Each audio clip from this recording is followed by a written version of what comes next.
stay home.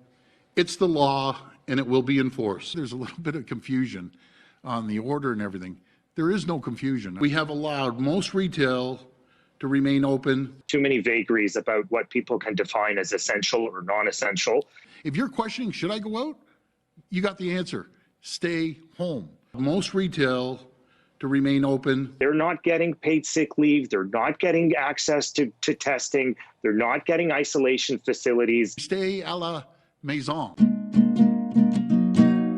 So there's this disparity between what the government is saying and what the government is doing, and obviously this is nothing new. Like, it's such a common critique from the left and from the right that, you know, politicians are duplicitous. They'll say one thing, get elected, do a different thing. Even once they're elected, they'll say one thing and do a different thing. This is not new, right? But what I want to draw our attention to by mentioning this is the us and them mentality that we tend to fall into as members of the public versus the state, right? We tend to see the state as like a separate entity and the people who run it as kind of a separate class from the people who are managed by the state. And like, this is not an untrue division. Certainly those in power are like different than the people who power is enacted on. But I think, especially in the kind of mass democracy that we have in North America, politicians are very much a product of our culture. They're not separate from us. Like, they are elected. I mean, those election processes are obviously like tremendously problematic, and I'm not proposing that electoral politics actually gives us like representational politics. I know those things are not the same thing, but I guess what I'm trying to suggest is that like the mass media process that gives us modern politics and modern politicians, it's not unrelated to mass culture. It's a product of mass culture. It's a product of the masses, which is a term that I find myself using a lot in my work.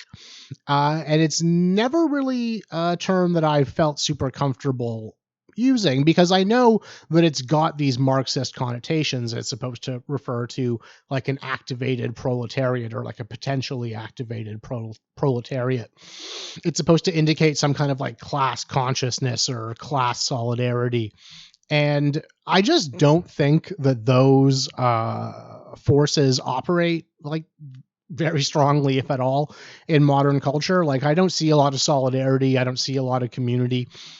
When I look around at the world, what I see is a lot of isolated, lonely individuals. And obviously this lack of solidarity, this isolation of the masses, this kind of cellularization, I guess is another way to put it, like the way that we're divided up against each other, and solidarity and kind of community are undermined by these kind of like cultural divisions. And this is obviously something that is perpetrated by people who want to see less class consciousness. They want to see less workers' rights. Like, capital is literally invested in undermining our experience of togetherness, right? So let's not forget that when we say that we, the public, are complicit in the nature of our government. Like, both of those things are happening. Like, simultaneously, there are very powerful interest groups who are manipulating culture in order to undermine our sense of community and our sense of togetherness. But also, we are buying into those processes and enjoying them to some extent.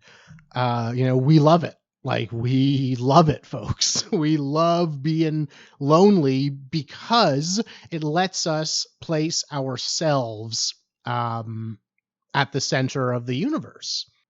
So isolation and individualism has a pretty long lineage in Western society. You could say that it goes back to the Protestant Reformation, where you've got kind of a direct one-on-one relationship with God instead of like an institutional bureaucratic relationship with God that's like managed by the church. probably the better and most direct point of origin we could find would be the Enlightenment, and I'm sure the Reformation and the Enlightenment are related, but I'm not historically apt enough to tell you how they are related. But anyway, the Enlightenment, you've got like Kant, and I have a list of dudes here somewhere. Like Voltaire, you've got Kant, you've got Hume, Adam Smith, all these dudes, all these Enlightenment thinkers absolutely elevated the individual, right? It was all about individual reason, rational faculties, like the individual rights were right at the heart of liberalism and the Enlightenment. And the liberal Enlightenment project really gives us the world that we live in today. So it's really no surprise that we're all so isolated and individualistic and lonely. Stands to reason, given the origins of North American culture. So Enlightenment individualism gives us like Reaganism and Thatcherism and game theory and Ayn Rand and John Nash and this kind of like supreme self-interest and like libertarian values that kind of guide basically everything we do in North America. So I guess what I'm trying to say is that these tendencies, these individualistic tendencies, they support capital, like they support the elite 100%, and the elite perpetrate them and perpetuate them. They proliferate them, but we, the masses, receive them often willingly. Like, obviously, there are movements against them, mostly on the left, and those are admirable movements that I think we need to support, and are probably the only real way to save the world at this point. But I guess what I'm trying to say is that, like, most people, even a lot of people on the left, especially like liberal leftists, if that's even a thing. Feel like someone might slap my wrist for putting those words together, but like more center leftists, like establishment leftists, they really buy into these individualistic values. The needs and wants and goals of the individual are at the center of their universe, and of course they like that. Of course we like that. I'm not immune to this either. I've got a camera and 3 lights pointed at my head. Like, I'm as narcissistic as anybody I know. We're all self-obsessed, narcissistic babies. Like, it's a problem. It's a problem. So while we are the result of this system, like we're victims of the system is also the result of us. There's like a mutual feedback loop happening at this point, and it's hard or it's irrelevant to distinguish where it started. Like, I don't want to cast blame on like the public for becoming a bunch of self-involved assholes, or capitalists for making us a bunch of self-involved assholes. The truth is, if I want to blame someone, it would be the capitalists. But it's hard for me not to like victim blame to some extent, because like I said, we bought into this stuff. We bought into this self-involved, individualistic worldview, hook, line, and sinker. So this is why I'm fascinated by celebrities and celebrity culture, because in a world that is super obsessed with individuals and places the individual at the center of every person's world, you have these celebrities who are like hyper actualized individuals who are not only the center of their worlds, but are kind of at the center of the world. The celebrity audience relationship, like, it really mirrors the individualistic kind of nature of every person, right? Like, we all imagine that we are at the center of an audience, and the audience is the world, but it's all, on some level, we know that it's imaginary. We know that it's in our minds, but celebrities don't have to imagine that. Celebrities, and by celebrity, I don't just mean like movie stars, rock stars, like athletes. I mean like anyone who is seen by many people. Like anyone with an audience is living the individualistic fantasy. And probably the most extreme example of that in North America and Western culture is the celebrity. So I think that's why I've kind of settled on celebrity culture and fame as a subject of analysis, again, on this channel and personally. They're real. They're not alone, right? Like they're profoundly isolated, and I guess you could say they're lonely but not alone. Like they have an audience, they have people around them looking at them, and the rest of us just wish we had that. So of course, on some level, the celebrity identity and the celebrity kind of role is something that we would all want to adopt in an enlightenment kind of capitalist liberal culture. But it's more than just idealizing celebrities and using them as role models. It's more radical, it's more fundamental than that. Celebrity culture has kind of infiltrated or contaminated the public, the masses, in a way that is like it's hard to nail down, but we've started to form ourselves as if we were celebrities. And if you look at our experiences of community, it becomes really obvious why this is happening. So, like, I feel like Naomi Klein wrote a bunch about this. I feel like I had read that in high school. But yeah. So this idea that like the town square has kind of been supplanted by like the shopping mall, which is a private corporate space, as opposed to a public non-corporate space. And you can see the examples of this everywhere, where capital has undermined or replaced or supplanted public spaces. This is one of the many ways that community and experiences of togetherness are harder and harder to find in the modern world. And of course, one of the new ways to connect with each other is social media and social media platforms. And I feel like this is something that I've talked about on this channel at length, but I'll mention it again. Social media really encourages us to form ourselves as if we were celebrities. Like the way that celebrity identity is manufactured is really kind of mirrored on social media. The way that celebrities are limited into these like iconographic, simplified, two-dimensional kind of figures. That's what happens to you on social media. You boil yourself down, you sieve out all the shit, and you get the good stuff, and that's the stuff that you post. There's a limiting, there's a framing, and the same thing happens in celebrity culture. You're commodified essentially on social media, and celebrities are essentially commodities, just like everything else in the capitalist world. This commoditization, this simplification, it facilitates intelligibility, which is something that Barthes talks about in his essay, World of Wrestling. Maybe we'll do a video on that sometime. Maybe we already have. I don't really remember. But yeah, so it's about intelligibility. It's about understanding.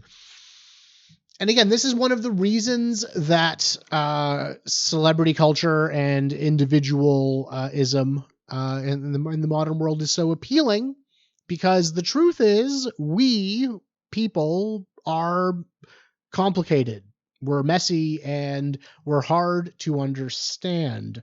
And the whole point of a celebrity, especially as they appear in publicity, right? Like either as they appear on film, like in movies, or as they appear like in, I don't know, like Vanity or People or whatever, or as they appear on social media, because the truth is so much of social media is just a platform to connect with celebrities, but it's also a platform to connect with other people as celebrities.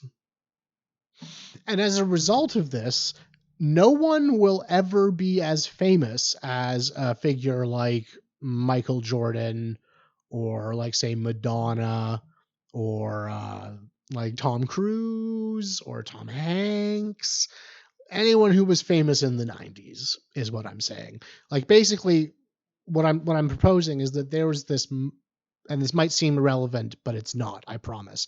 There was this moment right before social media took off, not before social media existed, but before social media and the internet and, like streaming, online content, before this stuff kind of started to compete with television.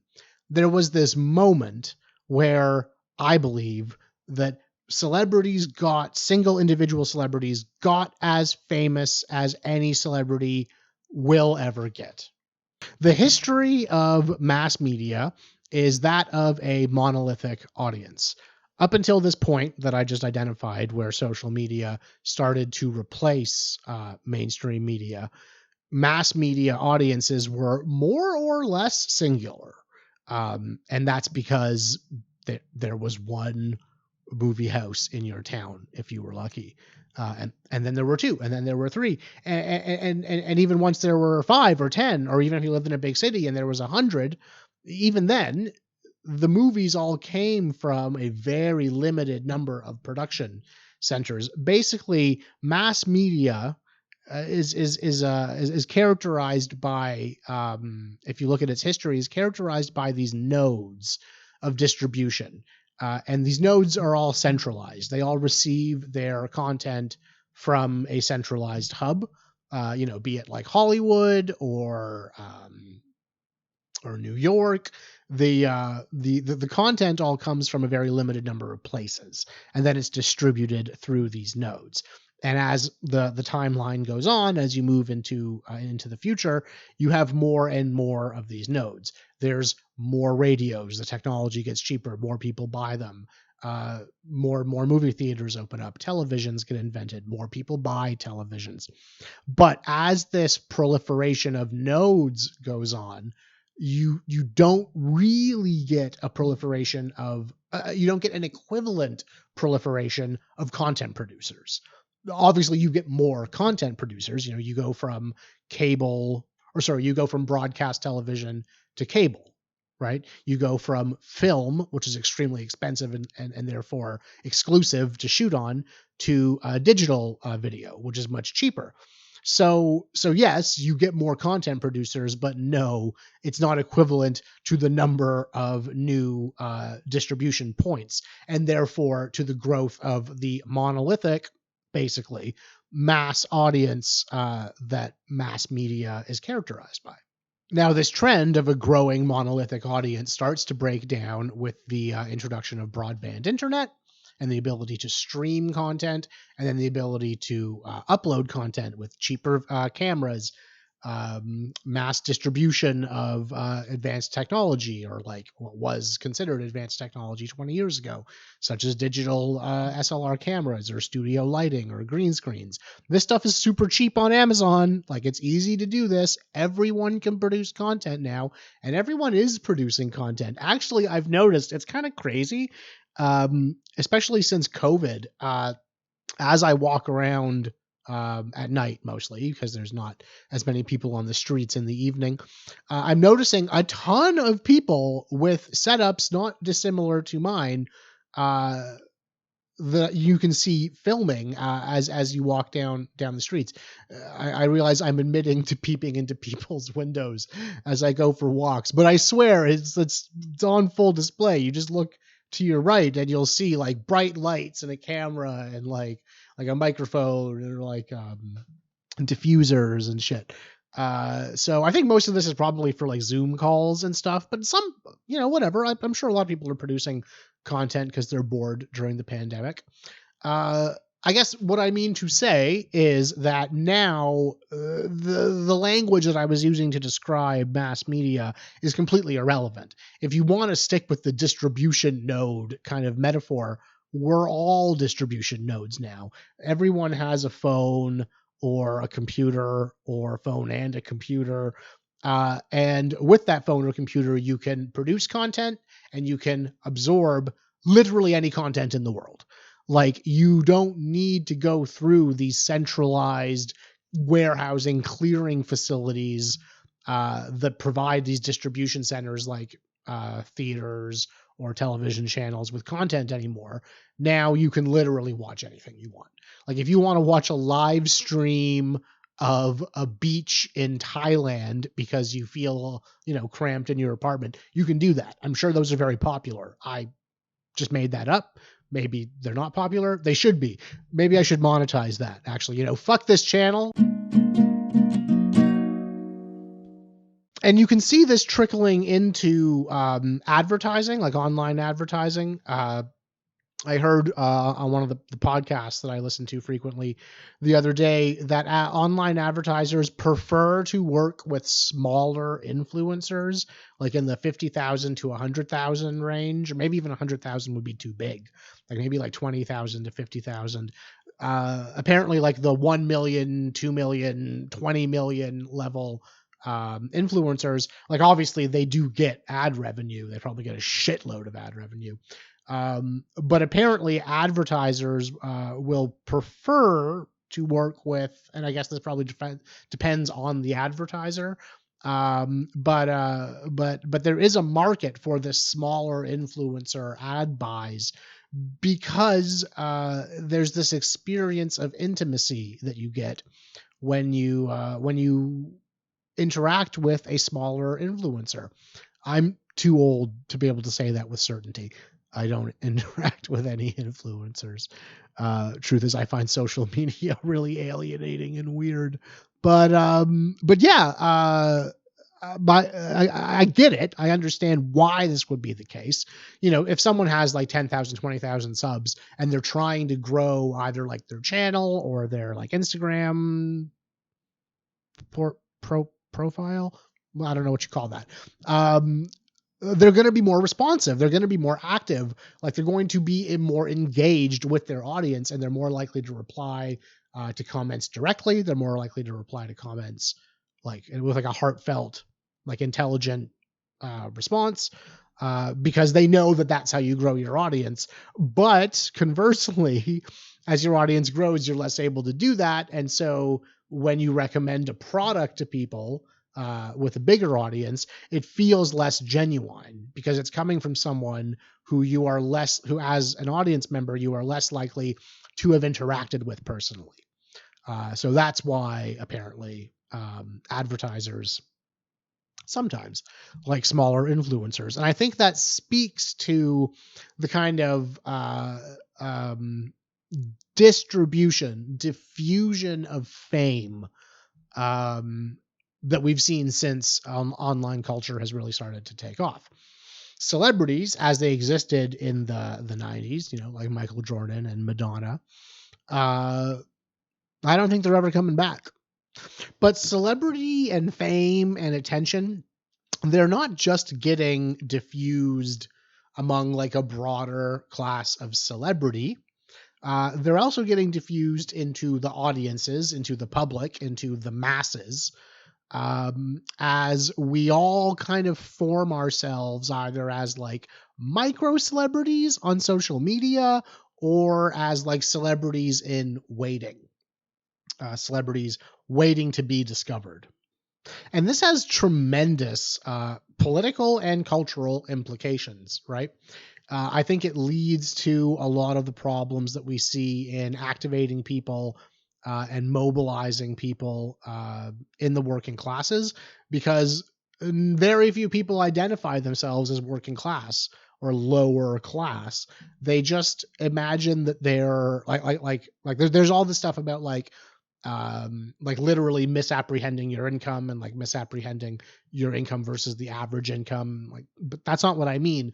What I mean is that like people literally just, especially in my generation, and I imagine this is true of younger people as well, they literally just think that they have so much potential and that they're so amazing and that they're so that one day they're going to be discovered and they're going to have so much energy and so much connection with an audience of some kind, either because they're going to be a super successful business person and they're just waiting to get their big break, or because they're convinced they're a genius artist or a genius musician, and one day they'll be discovered and they'll just be rich and famous and they won't have to work anymore. that's our perspective as a generation. I think Adam Curtis, in an interview with Chapo Trap House, called us a bunch of narcissistic piglets. And he's totally right. And again, I am not immune to this. Like, I am totally complicit and guilty in this. I'm just trying to self-analyze a little bit.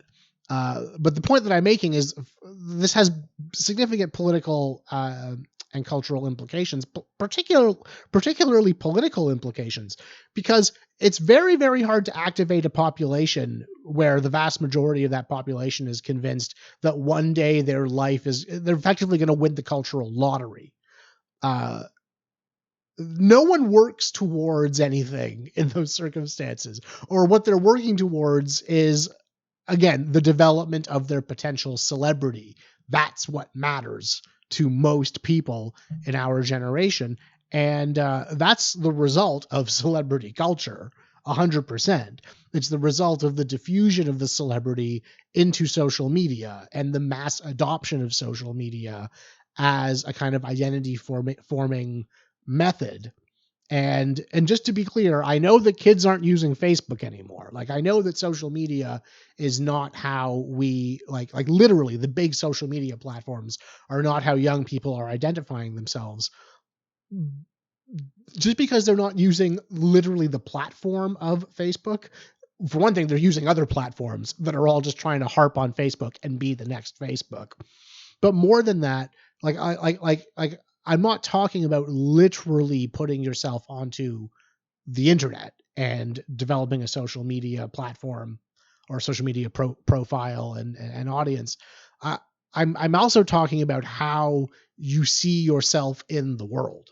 Like, you see, like most people see in my generation, and this is probably true of other generations as well, by the way. I think we're all narcissistic and we're all totally self-involved. And of course we are. Like, what other option do we have? I think that's the point that I'm trying to make more than anything here, is that, like, we don't have any other options as modern victims or participants in the liberal enlightenment capitalist neoliberal project. We are left with no other way to connect with other people, to develop a kind of sense of value and a sense of place in the world. There's no way to do that outside of, like, ultra esteeming ourselves and looking to celebrities and looking to role models to emulate in order to develop our own imagined or small fame. So in a world that's completely defined by spectacle, and in a world where all that is available to us is spectacle, it makes perfect sense that our own sense of self-esteem and our own sense of value would be tied up in our status as spectacle. And this is why I'm critical of the very popular argument that, like, celebrities and, like, spectacle personalities are not real, quote unquote, and that, like, online social media environments are not, like, real communities, and they don't actually give us the kind of fulfilling experience of togetherness that we need. And, like, on some level, I get that that's true, but let me just ask, like, so what? Like, what do you want to do about it? Like when I hear people critiquing celebrity culture or social media, it's just like, what? Like, all I hear is what's his name, like Neil Postman or Harold Innis, like these guys who are just, like, freaking out about a new method of communication, a new medium.